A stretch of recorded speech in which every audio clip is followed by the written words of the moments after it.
અને સમાજ સારા રસ્તે વળે એના માટેનો હોય તે આ વર્તમાન સમયની માંગ છે। રાજકીય આગેવાનો હોય પક્ષાપક્ષીથી દૂર રહીને એક વિપક્ષ હોય એક શાસક પક્ષ હોય વિપક્ષની ભૂમિકા તે બધાને સાથે રાખીને કોઈ સારું કામ કરતું હોય તો એને અભિનંદન આપે અને ક્યાંક એમાં ત્રુટિ રહેતી હોય તો એની માગણી કરે। શાસક પક્ષી સત્તામાં બેઠેલા વ્યક્તિઓ કઈ રીતે સમાજને સરકારમાંથી અન્ય રીતે કઈ રીતે ફાયદો કરાવી શકે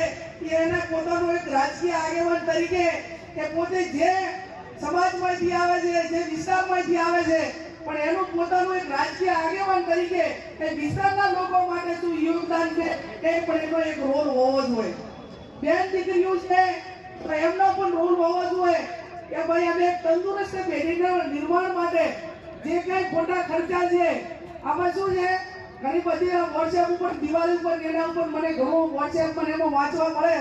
કે ભાઈ દિવાળી હમણાં મંદી નીકળી આ વખતે મંદી છે એટલે ખરીદી માટે બહેનો અને બાળકોને ના લઈ જવા એકલા જવું એટલે આપણા મારે બહેનોને વિનંતી છે કે પતિની કે પરિવારની કે આપણા સૌની આવકની મર્યાદાની અંદર ખરીદી કરવી અને ખરાબ સમય કે ઋતુ હોય તો